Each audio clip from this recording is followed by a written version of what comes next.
இன்றைய முக்கிய செய்திகள். டெல்லியில் டிராக்டர் பேரணியில் திரண்டு வந்து கலந்து கொண்ட விவசாயிகள்.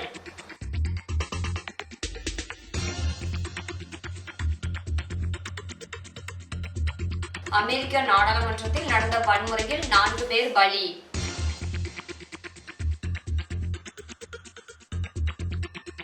மின்சாரத்தால் இயங்கும் உலகின் முதல் இரட்டை அடுக்கு பெட்டக ரயிலை கொடியசைத்து தொடங்கி வைத்தார் பிரதமர் மோடி.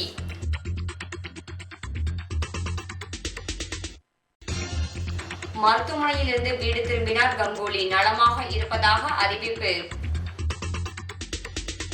வணக்கம். விரிவான செய்திகள். இந்தியாவில் கடந்த 24 மணி நேரத்தில் புதிதாக 20,346 பேருக்கு கொரோனா தொற்று உறுதி செய்யப்பட்டுள்ளது. இந்தியாவில் கொரோனாவின் கொடூரம் சமீப காலமாக குறைந்து வருகிறது. தினமும் புதிதாக தொற்றுக்கு ஆளாவோரின் எண்ணிக்கையும் பலி எண்ணிக்கையும் தொடர்ந்து சரிந்து வருகிறது. இந்த நிலையில் இந்தியாவில் கடந்த 24 மணி நேரத்தில் புதிதாக 20,346 பேருக்கு கொரோனா தொற்று உறுதி செய்யப்பட்டுள்ளது. இதனால் மொத்த கொரோனா பாதிப்பு எண்ணிக்கை 1,03,95,278 அதிகரித்துள்ளது. அதேபோல் தொற்று பாதிப்பால் இன்று ஒரே நாளில் 222 பேர் உயிரிழந்துள்ளனர். இதன் மூலம் உயிரிழந்தோர் எண்ணிக்கை 1,50,336 உயர்ந்துள்ளது. இந்தியாவில் இன்று ஒரே நாளில் 19,587 பேர் குணமடைந்து வீடு திரும்பிய நிலையில் கொரோனாவில் இருந்து குணமடைந்தவர்களின் எண்ணிக்கை 1,16,859 உயர்ந்துள்ளது. மேலும் கொரோனா தொற்றுக்கு 2,28,083 பேர் சிகிச்சை பெற்று வருவதாக மத்திய சுகாதார அமைச்சகம் தெரிவித்துள்ளது.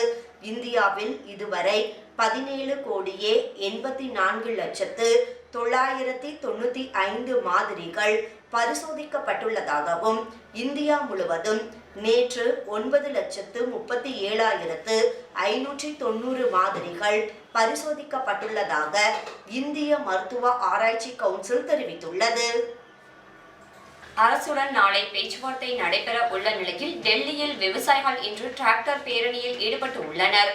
மத்திய அரசின் புதிய வேளாண் சட்டங்களை திரும்ப பெற கோரி டெல்லியின் சிங்கு, திக்ரி, காஜிப்பூர் உள்ளிட்ட எல்லை பகுதிகளில் கடந்த நவம்பர் 26ஆம் தேதி முதல் விவசாயிகள் போராட்டம் நடத்தி வருகின்றனர். பஞ்சாப், ஹரியானா மற்றும் நாட்டின் பல்வேறு பகுதிகளை சேர்ந்த விவசாயிகள் நடத்தி வரும் இந்த போராட்டம் 43வது நாளாக நீடித்து வருகிறது. இந்த போராட்டத்தை முடிவுக்கு கொண்டு வரும் நோக்கில் மத்திய அரசு 7 சுற்று பேச்சுவார்த்தைகளை இதுவரை நடத்தி இருக்கிறது. இதில் கடந்த மாதம் நடந்த 6வது சுற்று பேச்சுவார்த்தையில் மின்கட்டண விவகாரம், வேளாண் கழிவுகள் எரிப்பதற்கு அபராதம் ஆகிய பிரச்சனைகளுக்கு தீர்வு காணப்பட்டது.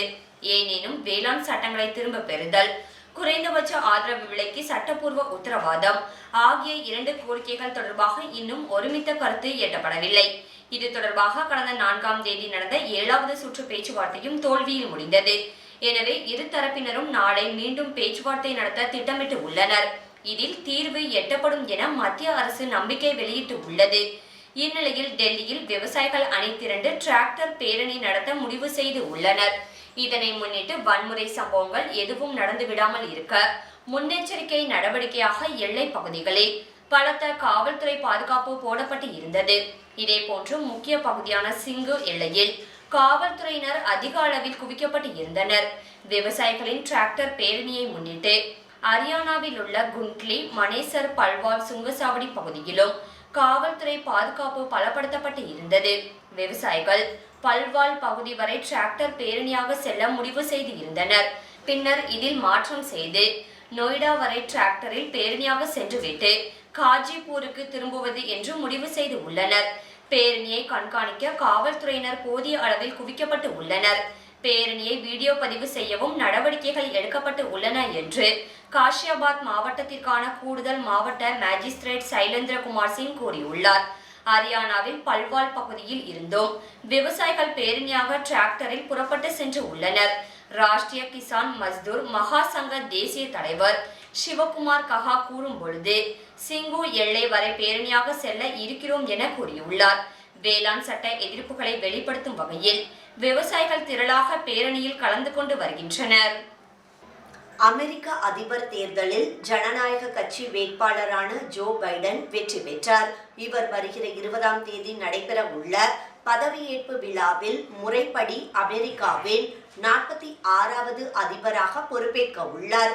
ஆனால் தற்போதைய அதிபரான டொனால்ட் ட்ரம்ப் ஜனநாயக கட்சி வேட்பாளர் பைடனின் வெற்றியை ஒப்புக்கொள்ளாமல் பல்வேறு குற்றச்சாட்டுகளை முன்வைத்து வருகிறார். இந்நிலையில் ஜோ பைடனின் தேர்தல் வெற்றியை உறுதி செய்து அதற்கான சான்றிதழை வழங்கும் பணிகளை நாடாளுமன்றம் மேற்கொண்டது. தேர்தல் சபை வாக்குகளை எண்ணி முறைப்படி வெற்றி சான்றை வழங்குவதற்காக துணை அதிபர் மைக் பென்ஸ் தலைமையில் நாடாளுமன்ற இரு அவைகளின் கூட்டம் தொடங்கியது. அப்போது ட்ரம்ப் ஆதரவாளர்கள் நாடாளுமன்றத்தை முற்றுகையிட்டு போராட்டத்தில் ஈடுபட்டனர். அவர்களை கட்டுப்படுத்த முடியாமல் காவல்துறையினர் திணறினர். ஒரு கட்டத்தில் ட்ரம்ப் ஆதரவாளர்கள் நாடாளுமன்ற கட்டிடத்திற்குள் நுழைந்துவிட்டனர். அவர்களை வெளியேற்ற முயன்ற போது காவல்துறைக்கும் ட்ரம்ப் ஆதரவாளர்களுக்கும் இடையே மோதல் உருவானது. வன்முறையை கட்டுப்படுத்த காவல்துறையினர் துப்பாக்கிச் சூடு நடத்தினர். இதில் சிலர் காயமடைந்தனர். காயமடைந்தவர்கள் உடனடியாக மருத்துவமனைக்கு கொண்டு செல்லப்பட்டனர். அவர்களில் ஒரு பெண் சிகிச்சை பலனின்றி உயிரிழந்தார். பின்னர் நாடாளுமன்ற வளாகம் முழுவதும் பாதுகாப்பு படையினரின் கட்டுப்பாட்டில் வந்தது. ஏராளமான காவல்துறையினர் குவிக்கப்பட்டனர். மீண்டும் நாடாளுமன்ற கூட்டம் தொடங்கியது. இதற்கிடையே துப்பாக்கிச் சூட்டில் காயமடைந்து மருத்துவமனையில் சேர்க்கப்பட்டவர்களில் மேலும் 3 பேர் உயிரிழந்துள்ளனர். இதனால் துப்பாக்கிச் சூட்டில் பலியானவர்களின் எண்ணிக்கை 4ஆக உயர்ந்துள்ளது. இத்தகவலை காவல்துறை உறுதி செய்திருப்பதாக உள்ளூர் ஊடகங்களில் செய்தி வெளியாகி உள்ளது. இதற்கிடையே வன்முறையின் மூலம் ஆட்சியை கவிழ்க்க அதிபர் ட்ரம்ப் சதி செய்வதாக குற்றச்சாட்டுகள் எழுந்துள்ளன. ட்ரம்ப் ஆதரவாளர்களின் இந்த போராட்டங்கள் மற்றும் தேர்தல் முடிவுகளுக்கு எதிரான சவால்கள் ஆட்சி கவிழ்ப்பதற்கான முயற்சி என்று செனட் சபையின் ஜனநாயக கட்சி தலைவர் சக் சூமர் குற்றம் சாட்டினார். தேர்தல் முடிவை நாடாளுமன்றம் தீர்மானிக்கவில்லை, மக்கள்தான் தீர்மானிக்கிறார்கள் என்றும் அவர் குறிப்பிட்டார். மேற்கு பிரத்யேக சரக்கு பாதையின் 306 கிலோமீட்டர் தூர புதிய ரெவாரி புதிய மதோர் பிரிவை பிரதமர் நரேந்திர மோடி காணொலி காட்சி மூலம் நாட்டுக்கு அர்ப்பணித்தார். மேலும் இந்த நிகழ்ச்சியின் போது புதிய அட்டலி புதிய கிஷன்கர் வரையிலான மின்சாரத்தால் இயங்கும் உலகின் முதல் இரட்டை அடுக்கு 1.5 கிலோமீட்டர் நீளக பெட்டக ரயிலையும் பிரதமர் மோடி கொடியசைத்து தொடங்கி வைத்தார். இந்நிகழ்ச்சியில் ராஜஸ்தான், ஹரியானா மாநில ஆளுநர்கள், முதலமைச்சர்கள், மத்திய அமைச்சர் பியூஷ் கோயல் ஆகியோர் கலந்து கொண்டனர். மேற்கு பிரத்யேக சரக்கு பாதையின் புதிய ரெவாரி புதிய மதோர் பிரிவு மேற்கு ரயில்வேயின் பிரத்யேக சரக்கு ரயில் பாதையில் ஹரியானா மற்றும் ராஜஸ்தானில் முறையே புதிய ரெவாரி புதிய மதார் பிரிவு அமைந்துள்ளது. இதில் புதிதாக அமைக்கப்பட்ட 9 புதிய சரக்கு ரயில் நிலையங்கள் உள்ளன. இதில் புதிய தப்லா, புதிய பஹேகா, புதிய ஸ்ரீ மாதோப்பூர், புதிய பச்சார் மாலிக்பூர், புதிய சகுன், புதிய கிஷன்கர் ஆகிய இடங்களில் கிராசிங்கள் அமைந்துள்ளன. புதிய ரெவாரி, புதிய அட்டலி, புதிய புலேரா ஆகிய நிலையங்கள் சந்திப்புகளாகும். இந்த பிரிவு திறக்கப்படுவதன் மூலம் ராஜஸ்தான் மற்றும் ஹரியானாவில் ரெவாரி, மணிசர், நர்னாவுல், புலேரா, கிஷன்கர் பகுதியில் உள்ள தொழிற்சாலைகளுக்கு பெரும் பயன் கிடைக்கும். கத்துவாசில் உள்ள கண்கார் சரக்கு பெட்டக முனையத்தை நன்கு பயன்படுத்தி கொள்ள வழி ஏற்பட்டு உள்ளது. குஜராத்தின் காண்ட்லா, பிப்வாவ், முந்த்ராஜ், தாகேஷ் துறைமுகங்களுடனான இணைப்பை இது உறுதி செய்யும். இந்த பிரிவு தொடங்கப்படுவதன் மூலம் மேற்கு மற்றும் கிழக்கு சரக்கு பாதைகள் இடையே தடையற்ற இணைப்பு ஏற்படும்.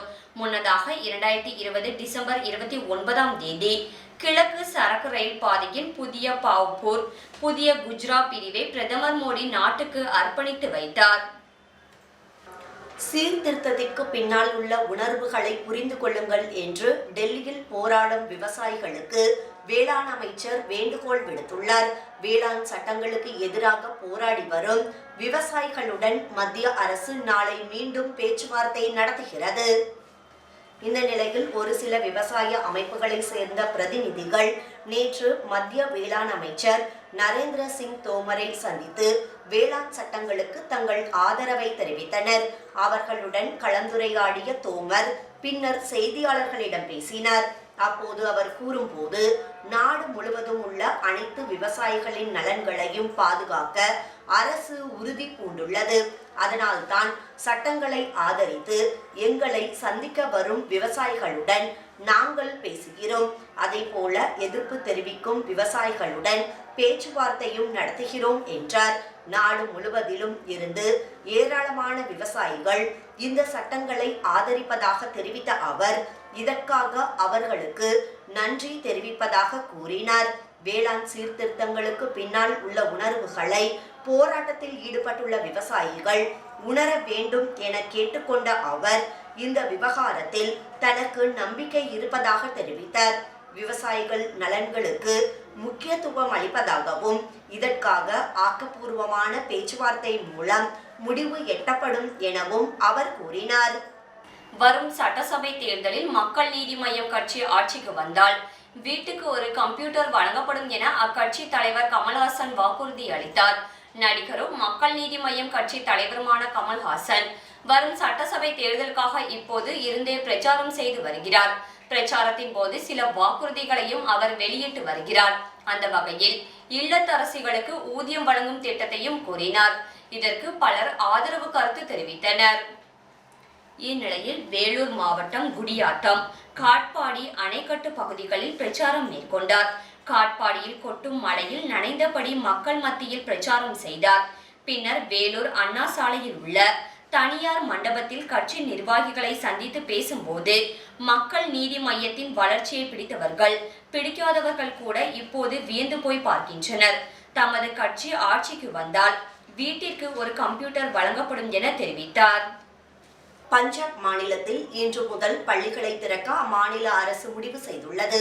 இத்தகவலை மாநில கல்வி அமைச்சர் விஜய் இந்தர் சிங்லா தெரிவித்தார்.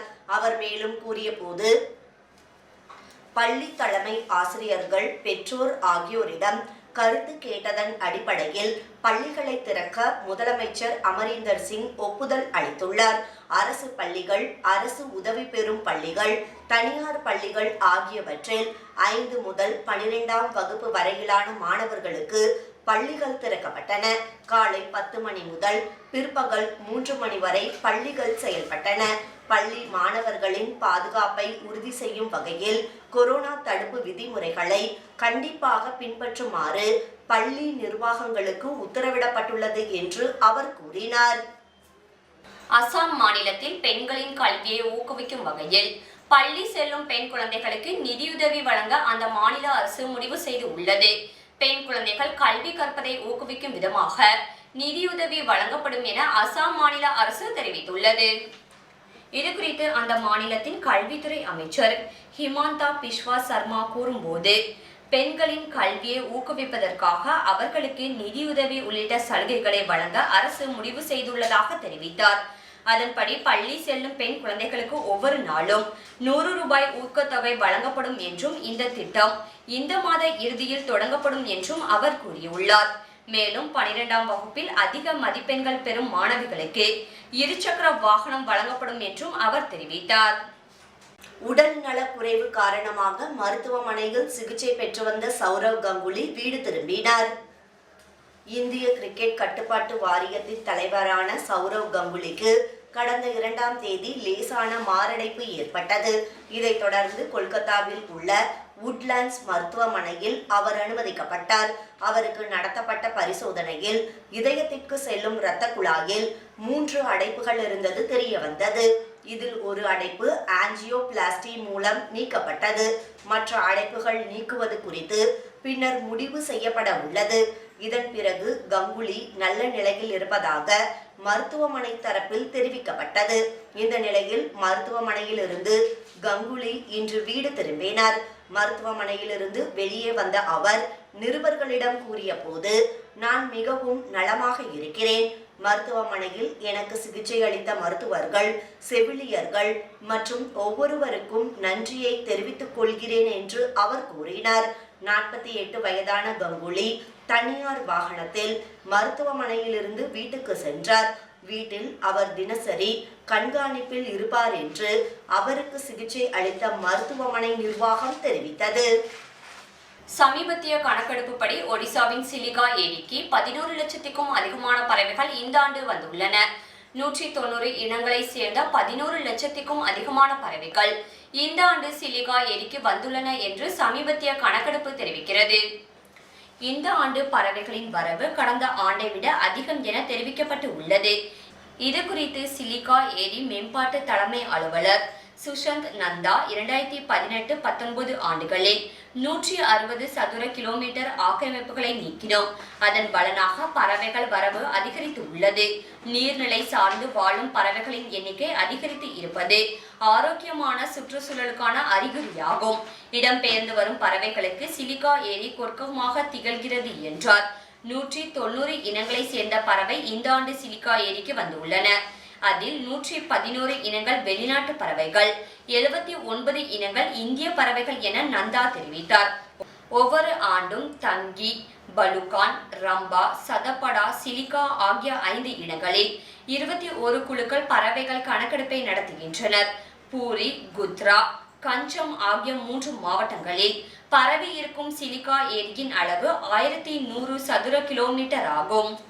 அமெரிக்க அதிபர் தேர்தலில் வெற்றி பெற்ற ஜோ பைடனுக்கு வெற்றி சான்றிதழ் வழங்கப்பட்டு அவரது வெற்றி நாடாளுமன்றத்தில் அதிகாரப்பூர்வமாக அறிவிக்கப்பட்டது. அதே நேரத்தில் ட்ரம்ப் தனது தோல்வியை ஒப்புக்கொண்டார்.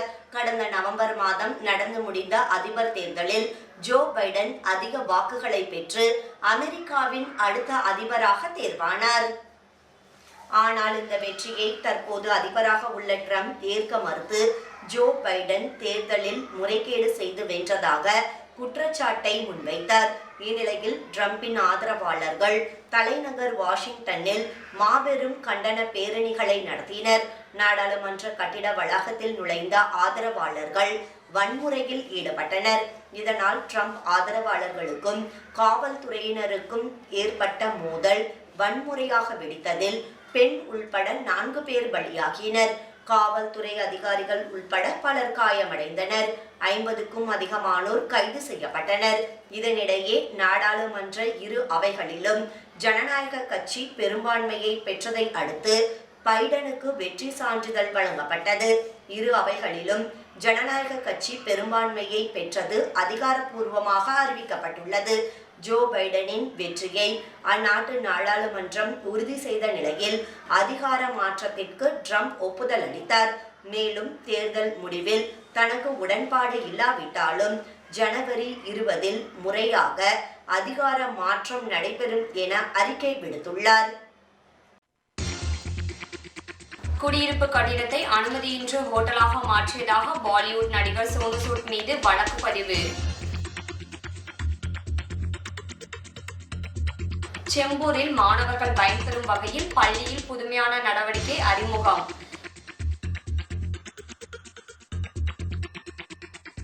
தீவண்டியில் சிவசேனா பிரமுகர் சுடப்பட்ட சம்பவத்தில் தொடர்புடைய 3 பேர் கைது.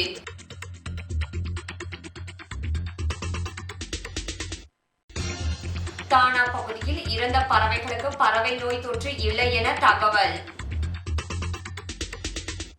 மராட்டியத்தில் மும்பை உள்பட 27 மாநகராட்சி பகுதிகளில் கடந்த மாதம் 22ஆம் தேதி முதல் ஜனவரி 5ஆம் தேதி வரை இரவு நேர ஊரடங்கு பிறப்பிக்கப்பட்டது. இந்த உத்தரவின்படி இரவு 11 மணி முதல் அதிகாலை 6 மணி வரை பொதுமக்கள் அத்தியாவசிய தேவையின்றி வெளியே வர தடை விதிக்கப்பட்டது. மேலும் 5 பேருக்கு மேல் கூடவும் தடை விதிக்கப்பட்டது. கிறிஸ்துமஸ் மற்றும் புத்தாண்டு கொண்டாட்டத்திற்காக பொது இடங்கள் மற்றும் ஹோட்டல்கள், கேளிக்கை விடுதி உள்ளிட்ட இடங்களில் மக்கள் கூடுவதை தடுக்க இரவு நேர ஊரடங்கை அரசு மேற்கொண்டு இருப்பதாக கூறப்பட்டது. இங்கிலாந்து நாட்டிலிருந்து பரவும் புது வகை கொரோனா காரணமாக முன்னெச்சரிக்கை நடவடிக்கையாக இரவு நேர ஊரடங்கு பிறப்பிக்கப்பட்டதாக மாநில அரசு தெரிவித்தது. இந்த இரவு ஊரடங்கை காவல்துறையினர் தீவிரமாக அமல்படுத்தினர். இதனால் புத்தாண்டு கொண்டாட்டத்தில் பொது இடங்களில் மக்கள் கூடவில்லை. இதற்கிடையே நேற்று அதிகாலையுடன் இரவு ஊரடங்கு அவகாசம் முடிந்தது. இதனால் மீண்டும் இரவு ஊரடங்கு நீட்டிக்கப்படுமா அல்லது கைவிடப்படுமா என்ற எதிர்பார்ப்பு ஏற்பட்டது. ஆனால் அரசு எந்த தகவலையும் வெளியிடாமல் மௌனம் காத்தது. எனவே மக்கள் குழப்பத்தில் ஆழ்ந்தனர். இந்த நிலையில் நேற்று இரவு உள்துறை அமைச்சர் அனில் தேஷ்முக் செய்தி நிறுவனம் ஒன்றுக்கு பேட்டி அளித்தார். அப்போது அவர் கூறிய போது, புத்தாண்டு கொண்டாட்டத்தில் மக்கள் நல்ல ஒத்துழைப்பு கொடுத்தனர். இந்த நிலையில் இரவு ஊரடங்கை நீட்டிக்கவில்லை. இரவு ஊரடங்கு தளர்த்தப்பட்டாலும் கொரோனா பரவல் இன்னும் நீங்கவில்லை. எனவே மக்கள் சுய ஒழுக்கத்தை பின்பற்ற வேண்டும். கொரோனா தடுப்பு விதிமுறைகளை கடைபிடிக்க வேண்டும். முகக்கவசம் அணிந்துதான் வெளியே வர வேண்டும் என்றார். குடியிருப்பு கட்டிடத்தை அனுமதியின்றி ஹோட்டலாக மாற்றியது தொடர்பாக நடிகர் சோனு சூட் மீது வழக்கு பதிவு செய்யப்பட்டு உள்ளது. மகாராஷ்டிராவில் உள்ள ஜூ பகுதியில் லவ் அண்ட் லட் என்ற பெயரில் பாலிவுட் நடிகர் சோனு சூட்டிற்கு சொந்தமான 6 மாடி கட்டிடம் அமைந்து உள்ளது. குடியிருப்பு வளாகமாக அமைந்திருந்த இந்த கட்டிடத்தை சோனு சூட் தற்போது ஹோட்டலாக மாற்றியுள்ளார். இதற்கு முறையான அனுமதி பெறவில்லை என மும்பை மாநகராட்சி அளித்த புகாரின் பேரில் காவல்துறையினர் வழக்கு பதிவு செய்து உள்ளனர். இந்நிலையில் இந்த புகாரை சோனு சூட் மறுத்துள்ளார். குடியிருப்பு கட்டிடத்தை ஹோட்டலாக மாற்றியதில் எந்த விதிமீறலும் இல்லை என தெரிவித்துள்ள அவர், மாநகராட்சியின் ஒப்புதலை ஏற்கனவே பெற்றுவிட்டதாக கூறியுள்ளார். கடலோர மேலாண்மை துறையின் அனுமதியை பெற உள்ள நிலையில் கொரோனா காரணமாக அது தாமதமாகி உள்ளதாகவும் சோனு சூட் விளக்கமளித்துள்ளார்.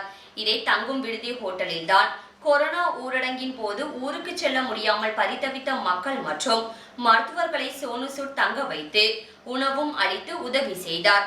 கொரோனாவால் கடந்த மார்ச் மாதம் முதல் இந்தியாவில் ஊரடங்கு அமல்படுத்தப்பட்டதால் போக்குவரத்து சேவைகள் முற்றிலும் தடைப்பட்டன.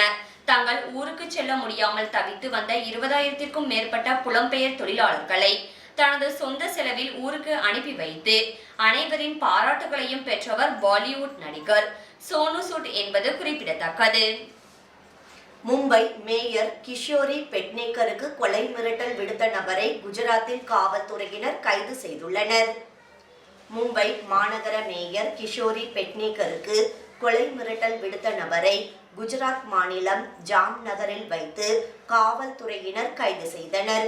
கைது செய்யப்பட்ட நபர் 20 வயது நிரம்பிய மனோஜ் டோடியா என்று காவல்துறையினர் தெரிவித்தனர். இது தொடர்பாக மும்பை ஆசாத் மைதான காவல்துறையினர் வழக்கு பதிவு செய்து நபரை நீதிமன்றத்தில் ஆஜர்படுத்தினர். அவரை வரும் 10ஆம் தேதி வரை காவல்துறை காவலில் எடுத்து விசாரணை நடத்தி நீதிமன்றம் உத்தரவிட்டுள்ளது.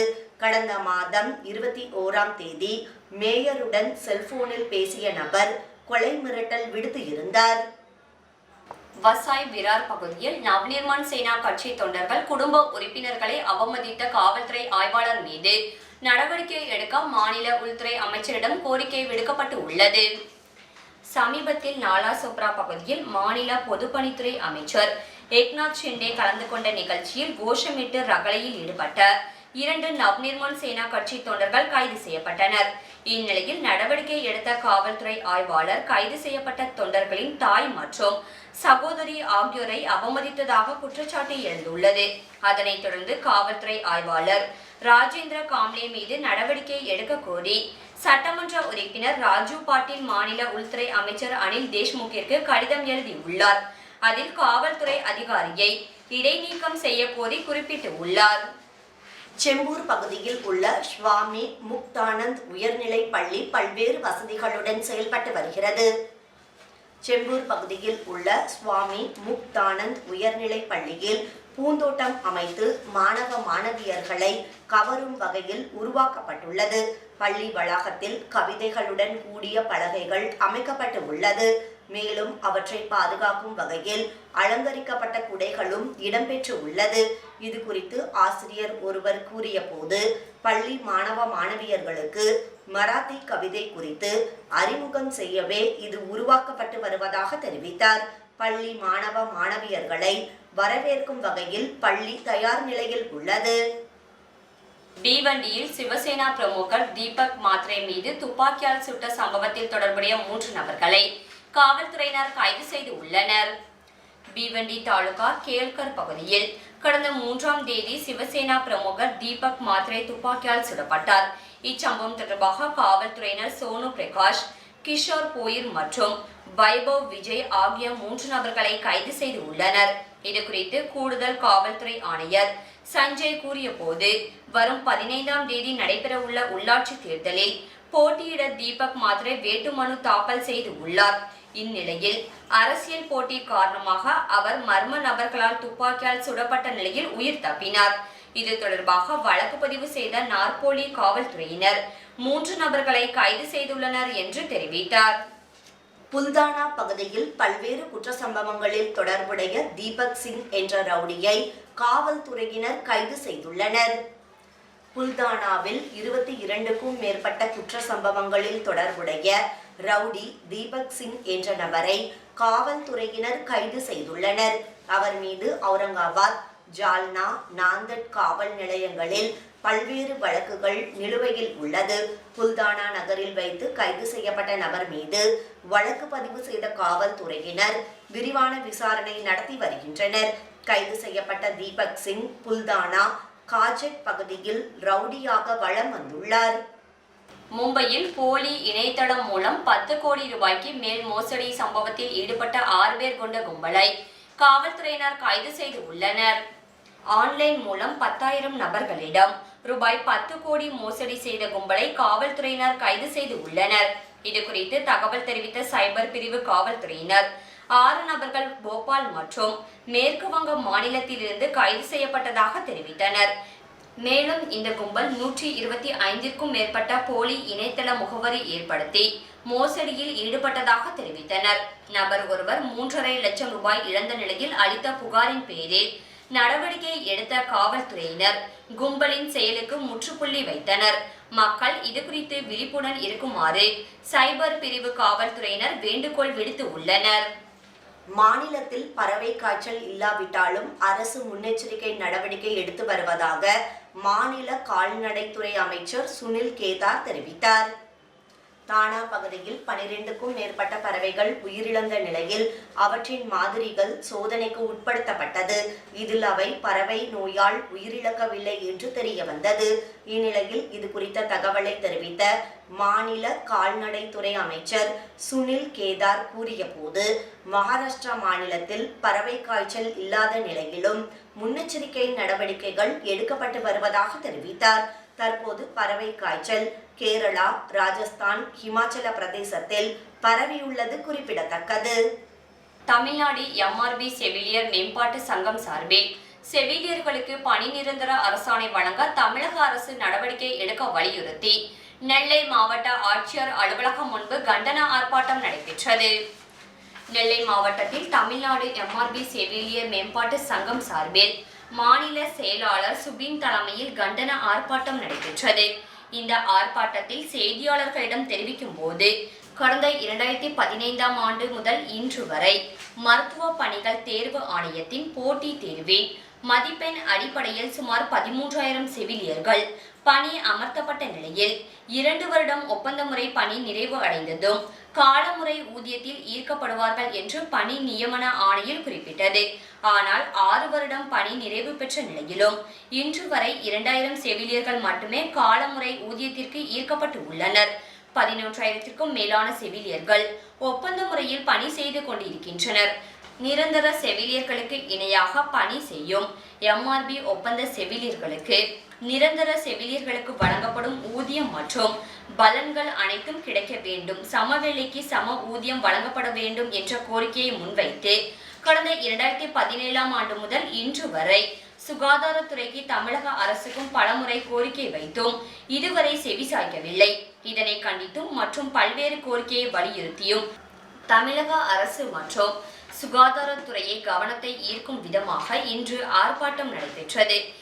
இதில் கோரிக்கை நிறைவேற்றாவிட்டால் அடுத்த கட்டமாக வருகின்ற 11ஆம் தேதி திருநெல்வேலி, மதுரை, திருச்சி, கோவை, சென்னை ஆகிய 5 மண்டலங்களில் உண்ணாவிரதம் நடைபெறும் என தெரிவித்தார்.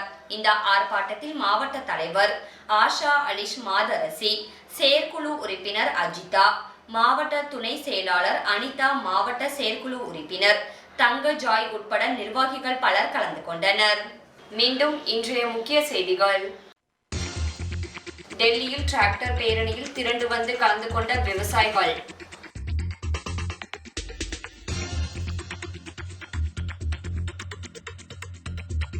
அமெரிக்க நாடாளுமன்றத்தில் நடந்த வன்முறையில் 4 பேர் பலி.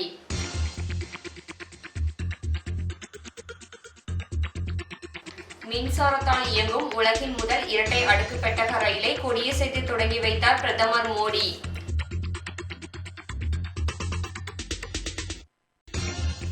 மருத்துவமனையிலிருந்து வீடு திரும்பினார் கங்குலி, நலமாக இருப்பதாக அறிவிப்பு.